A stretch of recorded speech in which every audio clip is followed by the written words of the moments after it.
Ryan and Chad from Nickelback in the studio where they have obviously been concocting excellent music. How you all feeling? Very good. We're making music, just not ours. So that's all.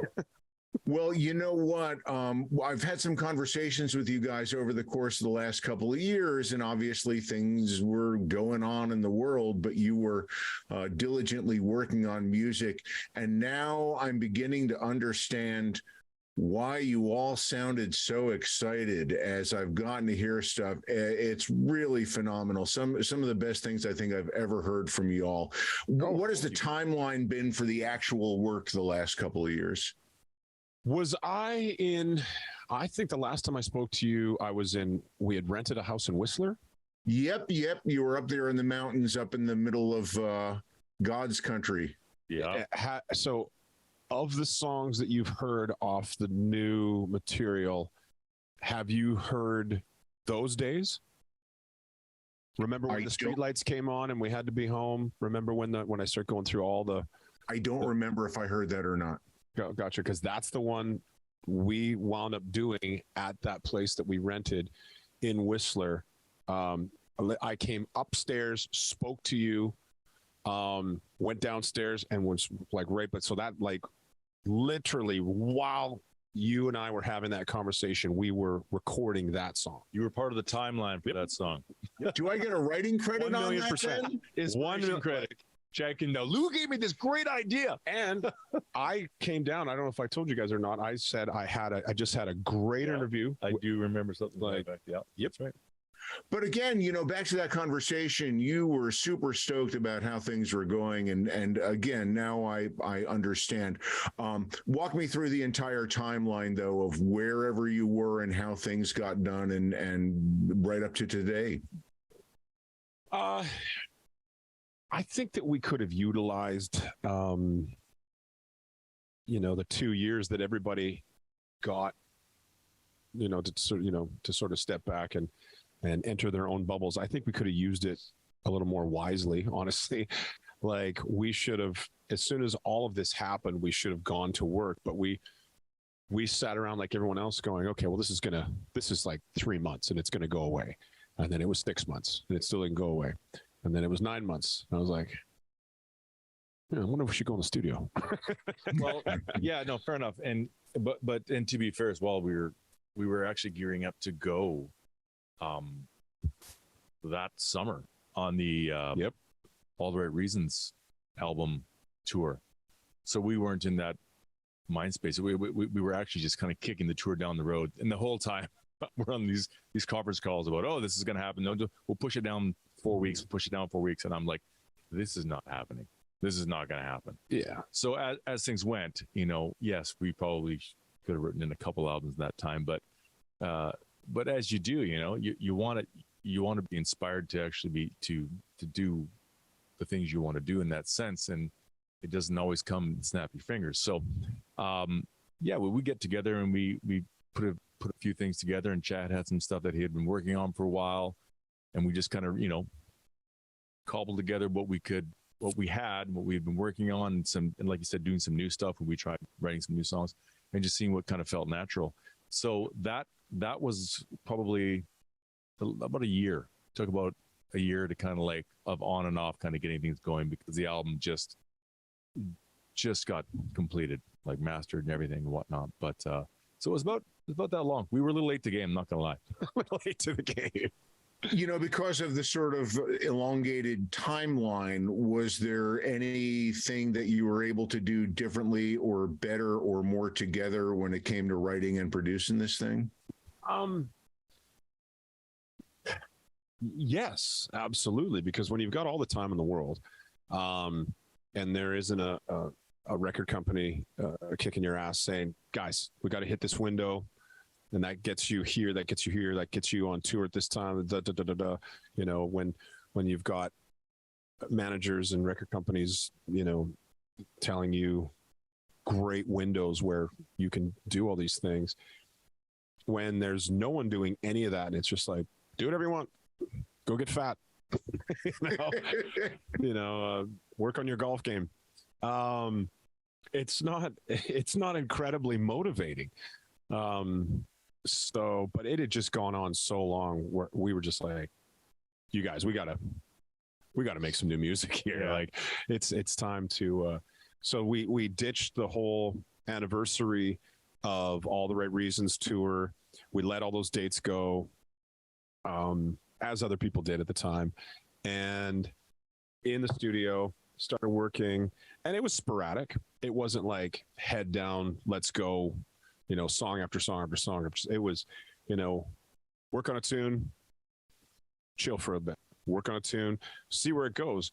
And this is the first time in the history of the band where we've recorded more songs than we used.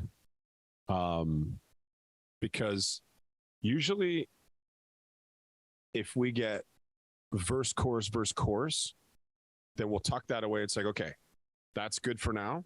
We know where we're going with the song. We know what it's going to do, and it sits in the vault. And then we go to the next, then we'll move on to the next one. And there are, I don't know, 3 or 4 this time where we just had too many of the same kind of song, and we didn't need that many of them. So we set them aside. There's a song that got released, that's going to be released with this record in November, that I had been sitting on for, I want to say 15 years. But we needed the right time. And the song's called Does Heaven Even Know You're Missing? So when anybody listens to that song off the record, they're going to know, it's like, oh, okay, so what era, what timeline that kind of came from. All of them. Well, exactly. But the new ones, there's most of the material on there is new. Yeah. There's not too much stuff that was way, way, way back in the vault. And I've still got, we've got tons. If I die, we can keep releasing music for quite some time. We can keep pissing people off for decades. Is that so? Is that so? I still can't figure out how it is that Jimi Hendrix releases albums quicker than Tool. It's like, what? He's very prolific, let me tell you. Honest to God, for a guy who's been gone for 50 years. So, well, you know what? If we could, let's talk specifically. Let's talk specifically about San Quentin, a tune that I've heard a number of times already, but I still haven't had a chance to really sort of dive in to try and figure it out. What sort of insight can you give to it? It's very much a. It's kind of like if Burn It to the Ground and Bottoms Up had a baby, if that makes sense at all. It absolutely makes sense, because it's a real barn burner, It's a barn burner, and that's why we're leading off with. That's the one we're going to kick the door down with. I met the warden from San Quentin at a party, and he was far too young, in my opinion, to be a warden. Because we all get that image of, the guy from Shawshank,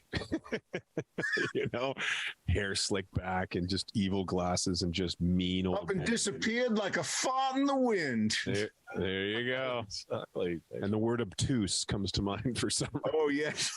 I can't use that word anymore because it just brings up connotations of the film. Yeah, it's creepy as hell. It's just like, oh, you're doing 30 days in the hole. And the whole time I was talking to the warden, I was just thinking to myself, I'm writing a song about San Quentin. And so then once the music was there, and I screamed out this line of, can somebody please keep me the hell out of San Quentin? Then we knew where we were going. And then it was like, all right, there's a couple of nights in a row here where things are really coming off the rails. And you're just going to try and stay out of the shiny little bracelets. And sometimes you do, and sometimes you don't. So is that really what happens with a number of songs that, you've kind of got some ideas floating around, and then suddenly you get here's the direction this thing is going, and then it all falls together? It's always different. Like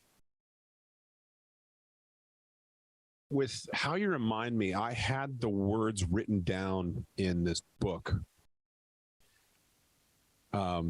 Never made it as a wise man, couldn't cut it as a poor man stealing. Tired of living like a blind man, I'm sick of sight without a sense of feeling. I had that written down in this book. Like now, it would be in our phones, obviously. But so once I started singing, and I went back through the book, and those lines were right there, and I just started singing those lines to the song, and it just went blah, and it all came out really fast. It just doesn't always work like that. I mean, I was talking about this last night at dinner, and everybody was talking about all the different ways that songs get written, and it's so bizarre. You know, when you think of Bernie Taupin and Elton, you know, to have a guy just sitting there at the piano, just like, give me anything, just give me anything, you know, and then Bernie's writing all these crazy, gorgeous, descriptive lyrics and sending them over to Elton. There's just so many different ways to do it. You can start off with lyrics. You can just start with the melody and figure out what the cadence is going to be, and then have to move into, you know, it turns into a crossword puzzle of fill in the blanks. And the fun thing is when you get into the room with enough people that all do it differently, you learn so much. Because the way we write Nickelback songs is the absolute wrong way to do it. You would never, how so? You have to say why, though. You have to say why. I wouldn't go to Nashville, or I wouldn't go to LA. I wouldn't go to a quote unquote professional songwriting session and write songs the way we write songs. You wouldn't write a movie having no idea how it was going to turn out, just by going, you know, two guys are walking down the street and you have no idea what's going to happen. Nobody would do that. We don't know the budget of the movie.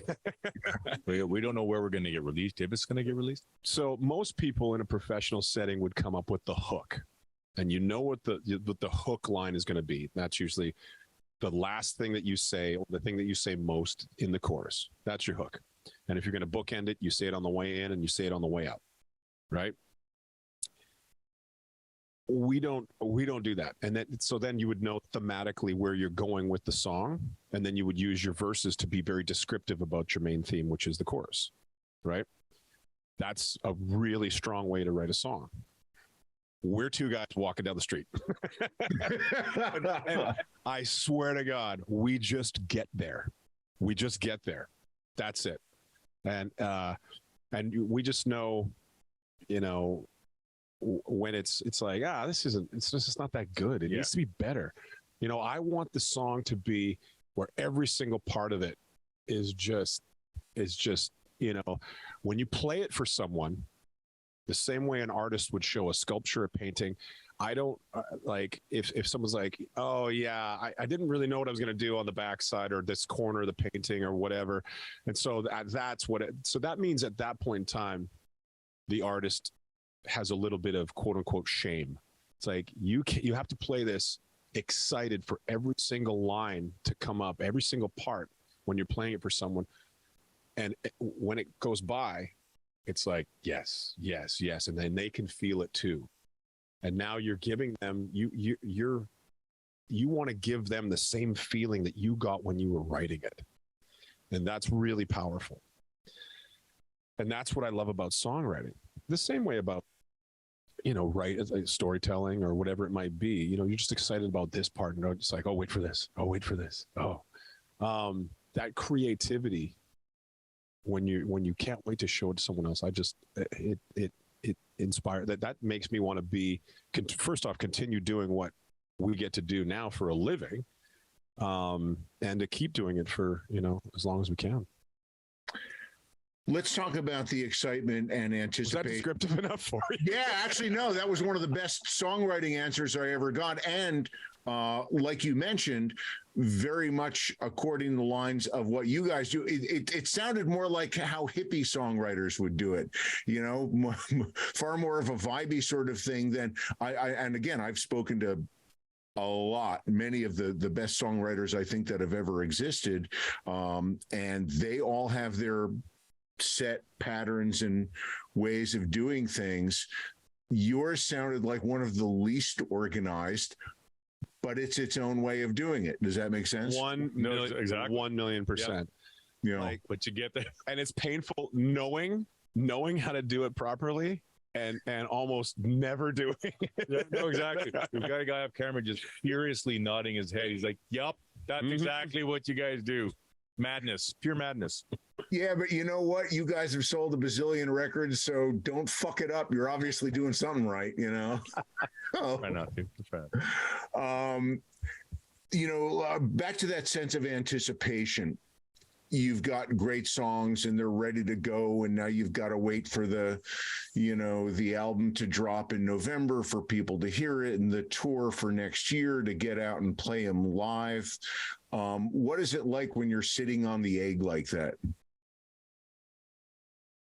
It's when we're waiting for it to come out, like it's that good feeling of anticipation. It can't happen fast enough for me. No, I know. Like, come on. They're teasing some of this, or have been teasing some of this stuff.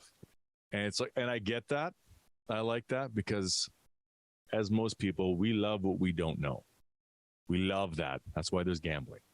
So we love things that are just kind of like little breadcrumbs here and there, but also then people can get pissed off. It's like, all right, enough. What do you got? What do you got? And I'm kind of there right now. I'm just like I just give it to you, because like you said, when you do some stuff and you write some music and you make a project, you want to show somebody, and so we're very excited to, see what people think. Hopefully they enjoy it. I mean, I think it's a pretty good feel good album all around, and as most Nickelback albums are. I mean, our last one was very rock heavy, but just well rounded. I think we try to get as well rounded as we can. We don't always hit the bullseye for everybody, but you do the best you can. And this is just chapter 10 of Nickelback. I'm kind of chuckling to myself as I hear you talking about that, because sitting on the record like that, I would, I'd be outside Tim Hortons with my phone going, "Hey, we got a new record. I can't play it for you on the radio, but you want to hear it now." And wait till you hear this. You drive. Well, that's the thing. You could drive by in your car and you crank it, and I'll crank it on my car. Like, and looking over the car, I know you recognize this guy's voice. You don't have to Shazam this guy's voice. I can't tell you what it is though. Okay, it's brand new though. Now, it's funny because like, when we're mixing the record, so we're constantly getting, it's like, okay, you guys wanted guitars up in the chorus, and then you wanted the harmonies down in the verse, and so like you're making all these changes, and then they send you another version and you listen to it, right? Well, you're not sitting there at the board 24/7 waiting for so you're off doing life, you're living, and so I'll be driving and you get a mix. It's like, okay, and you put it in, you plug it into the car there, and away you start listening to it. So I'm cranking it up and I'm checking to hear the low end, and I want to see what the snares do, and you just everything you do while you're listening to these mixes, and we listen to every little thing, and we a lot of the guys that mix for us, we just oh god, we make them run the gauntlet because we are so specific with everything, like too much so. And I'll be getting out of the vehicle somewhere and the song's cranked. Like, for instance, San Quentin's just so loud, and I just don't want to be the guy getting out of their vehicle. It's like, wow, what a douche. Yep. Just cranking his own music and all that. Listen to your own music. Is that you? Just like, oh, he can't get enough of himself. And so like any time where anyone's just like, oh. It's like you gotta turn it down. Oh, yeah, and I had been just about to ask about listening to mixes, because a trick I learned when I was just a kid really early on in radio was from a really great imaging producer, a guy named Steve Lushbaugh, who worked for many, like 30 plus years at WMMR in Philly. And he would always mix to begin with. I don't know what an imaging producer is. Oh, the stuff that goes in between the songs that's not commercials, like the cool stuff. You're listening to the radio and it's got little drop-ins and all that kind of stuff. Yeah, yep. So anyway, he would mix those and he would listen on his King Hell studio speakers, but then he would go sit out in his car and he would listen to it, or he'd listen to a clock radio. You know, do you listen in various environments to make sure the mix sounds good on all of them? Yeah, like so much so that I don't mind getting into specifics. I watch a lot of other people do interviews, and when anybody asks them this stuff, I watch them tap dance like crazy. Like they just don't want to talk about it. But I'm such a song music geek that I love talking about it, like every aspect. So when we're in the car, okay, so here we go, guys.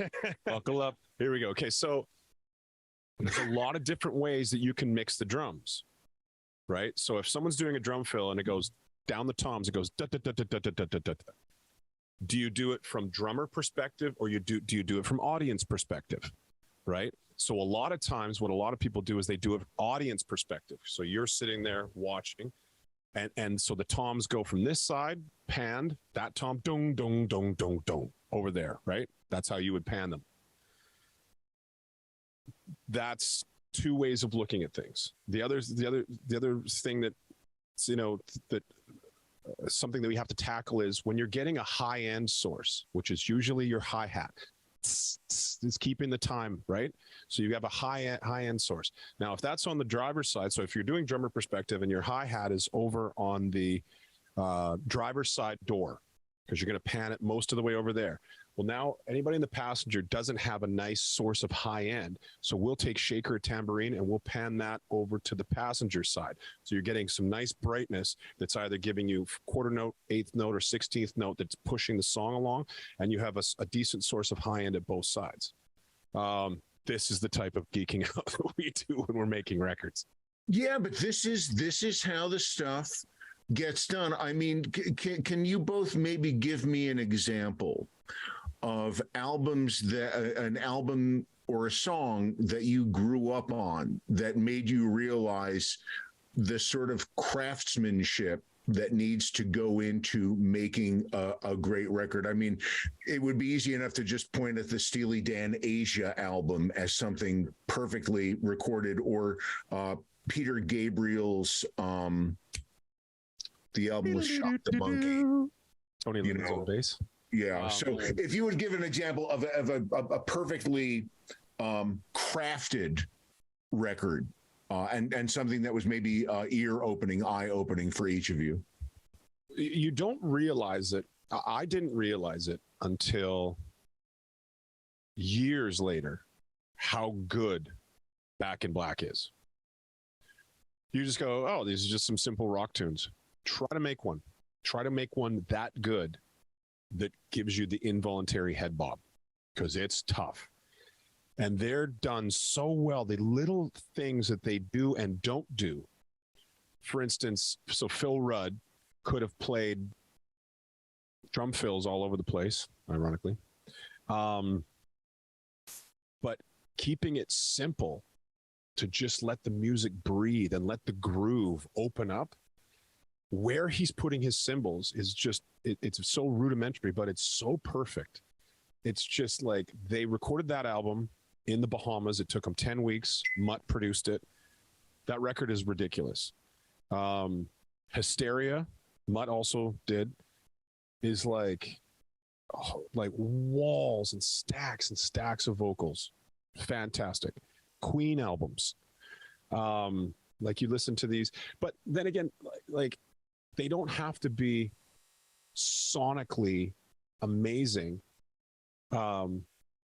Beatles records don't sound good, but they're great songs. And what they were doing back then with what they have is astonishing. What do you got? I was going to say, like, I mean, it really depends on, like, I'm not sure about a masterpiece. If you're talking masterpieces, obviously you could go to the Beatles, you can go to Queen. I mean, they just, the attention to detail they put in. And again, when they do their tracks, the tracks individually, are amazing and interesting and not perfect. And I love that about that. But when they put them together like that, I found that was fascinating to hear that when Queen did their, their harmonies, they would do leads and the harmonies and all sing together. And then they'll swap parts. Someone else will sing the lead part and someone else will do the other harmony in their voice, in that voicing. And to get that operatic, to get that Queen sound, right? Something like that. You study that and you're like, that's just fantastic. I mean, I love that part of kind of delving into the bits and pieces of songs that you like. Message in a Bottle, but I'm a huge Police fan growing up. So good. But Message in a Bottle, great riff. But if you really listen to that riff, it's not just that as you would play on stage, as we tried to play on stage, growing up and whatnot. It's got harmonies to it. Weird, like there's weird overdubs and harmonies that you don't really notice until you kind of listen back and go, how come when I play it doesn't sound just like that? It doesn't sound like that. Yep. And if it's seriously, that was one I had to go back lately and kind of go like, that was amazing.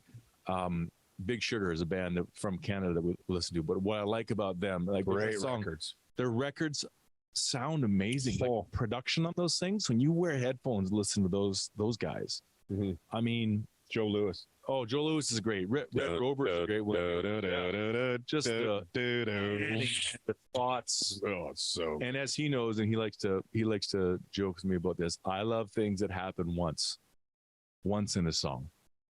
Where you hear one little special, one little something, yeah. What's like? There's one in Rosanna from Toto, where it's like, not Granny here since she went away. There's a little bazoom zoom, like a scat something later in the song. Only happens once. Somebody was probably screwing around in the studio. Went, we're keeping that. That sounds kind of neat. Like stuff like that. Every breath you take, stuff like that. Every breath you take that does the dun digga dun dun, and the bass does it one time, and you're like, every time you're like, love that. The intro. That's right. The bass line just does a little gallop for a second. You don't hear it again. I'm like, my ears go right to that every time. I love stuff like that. So we try to like, the odd time if you could sneak one in. I love that kind of stuff. So here's the deal. I think by way of wrapping this up, the three of us have to think seriously of sometime down the line of doing a set of broadcaster podcasts and I've already got the name, Music Geeks, talking about music geek shit. What do you think? I love it. I think someone already does it. It's called Song Exploder. Okay. But I like your title much better. Yeah. And on the next one, and we don't have time now, but on the next one, I want you guys to explain AC/DC's gang vocals and how they're actually bizarre, incredible harmonies. Because if you try and sing them flat and just go, it sounds like crap. Yeah. And then when you start to pull apart the mix, there's like 85 different things going on in there. It's amazing. So Mutt taught us a lot about gang vocals. Funny enough that you're bringing up AC/DC. Side note, one, anytime we would do a gang vocal, even if it was just Hayes, like just, hey, anything like that, we would have to put Mutt so far back because we are programmed to hear Mutt's voice because he does all the background vocals on like Def Leppard, the big Bryan Adams records, so many records. His voice is on there. It's so distinct and so identifiable. We have to move Mutt back here. Me, myself as well. If we're doing a gang vocal, I can't be up front going, hey, because then it sounds like just more Chad. So I as well have to go back. Now, if you're using a stereo microphone and you're trying to create width, Music Geek talking about there you go. Geek shit. Here we go. So you do 5 Hayes in a certain order, and then you change the order and have people stand in different orders, and it gives the illusion of a larger crowd. Reverb will do it for you. Stacking it up and panning from left to right will help with all of these things. But changing the order and where you stand and the distance from the microphone creates those big gang vocals. Just things that things you pick up along the way that, because there's a level of frustration that kicks in. It's like when you're trying to accomplish, it's like, this is what I want. This is what I see in my head in a lot of different things. And you run into these walls where it's like, why have we been working on this for 2 hours? We can't get this thing that's in my head across. And then you just go on TikTok and someone's like, oh, you're trying to do this type of thing? Oh, just go do this, and this, and you're fine. It's like, oh, Christ. But, you know, I know that recording hack, it can be very frustrating. So TikTok, what can't you do? Well, you know what? The next time we speak, we got to pick up where we left off, because I could talk about this stuff all day. But again, phenomenal to speak to both of you. I'm so excited for the record. I can't wait to see you on stage again, and I hope everybody in your familial orbits are good as well. Thank you so much for your time. Thank you, buddy. You are a gem. You are a beautiful human being. Thank you for taking the time, and thank you for always being so kind to us.